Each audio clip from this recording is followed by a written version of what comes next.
ઉનાળો આવે એટલે કાચી કેરી માર્કેટમાં આવવાની શરૂઆત થઈ જાય ત્યારે ઘરમાં આ વઘારિયાની ડિમાન્ડ ચાલુ થઈ જાય. ડિમાન્ડ શરૂ કેમ ન થાય કે વઘાર્યું કેટલું ડિલિશિયસ છે, જોઈને જ ખાવાનું મન થઈ જાય. આ વઘાર્યું એવું છે કે 15 મિનિટમાં ઇન્સ્ટન્ટ તૈયાર થઈ જાય છે.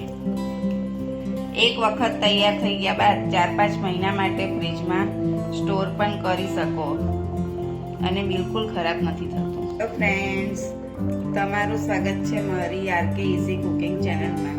આજે આપણે બનાવીશું વઘાર્યું. અહીંયા મેં 500 ગ્રામ તોતાપુરી કેરી લીધી છે. એને મેં ધોઈ કાઢી છે.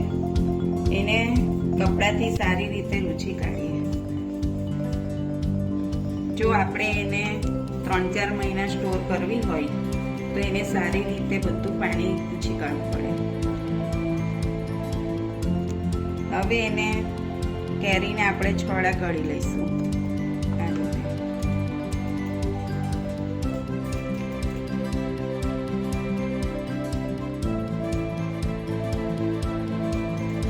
આપણે રાજાપુરી પણ કેરી લઈ શકીએ છીએ, પણ મેં આજે તોતાપુરી કેરી લીધી છે.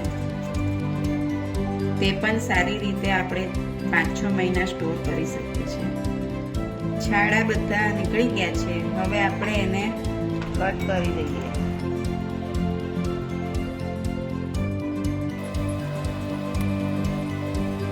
હવે આપણે મીડિયમ સાઈઝના કટ કરી લઈશું. આ રીતે ચીરીઓ પાડીને મીડિયમ સાઈઝમાં કટ કરી લઈશું.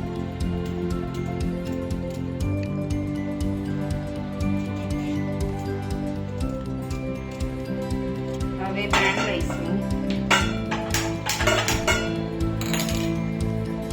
એમાં 3 ચમચી આપણે તેલ લઈશું.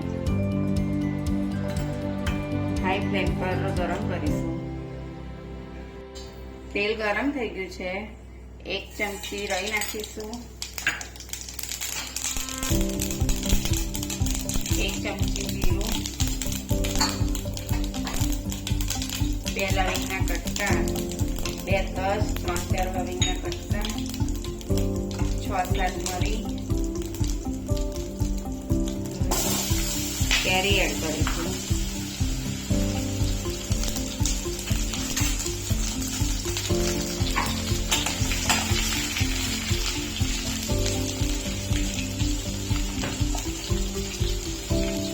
કેરી એડ કરીને મીડિયમ ફ્લેમ પર એને થવા દઈશું.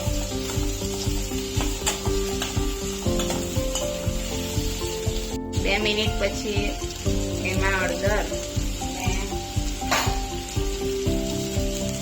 1/2 ચમચી મીઠું નાખીશું.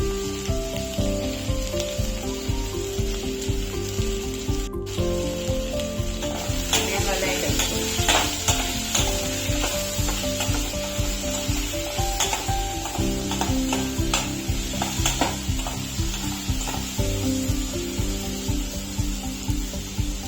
તોતાપુરી કેરીને વાર નથી લાગતી.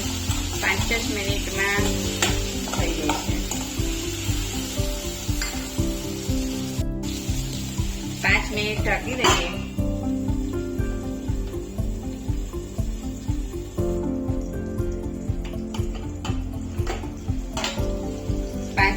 થઈ ગઈ છે. હવે આપણે જોઈએ કે આપણી કેરી જળવાઈ છે. 2 મિનિટ વાર છે.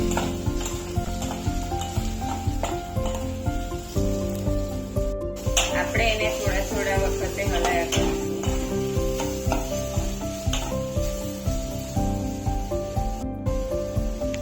કેરી આપણી સરસ ચડી ગઈ છે. હવે આપણે સહેજ હિંગ નાખીશું.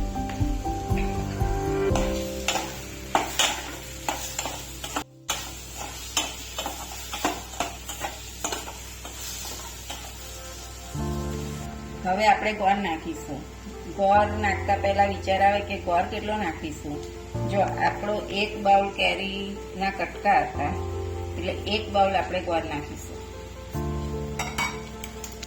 મેં ગોળ અહીંયા દેશી લીધો છે. તમે વ્હાઈટ પણ લઈ શકો છો.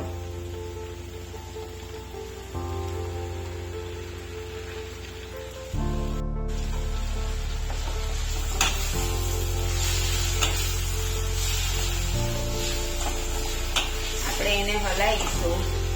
ગોળ ઓગળે ત્યાં સુધી આપણે એને ફ્લેમ મીડિયમ જ રાખવાની છે.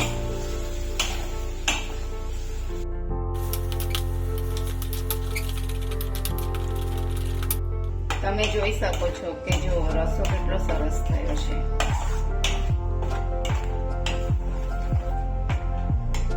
ગોળ બધો ઓગળી ગયો છે.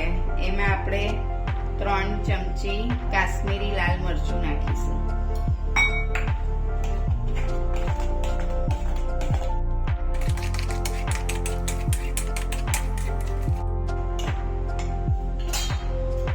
એક ટીસ્પૂન ધાણા જીરું નાખીશું.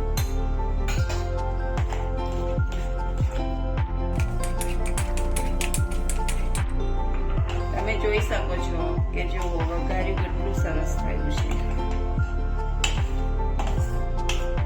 ને ઉનાળામાં તો તમારે શાકની જરૂરત ના પડે.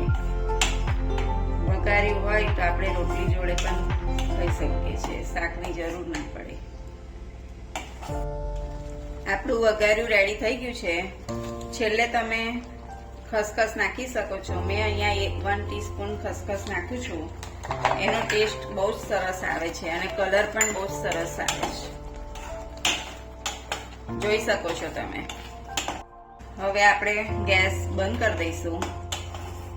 ઠંડુ થાય એટલે આપણે એરટાઈટ જારમાં ભરી લઈશું.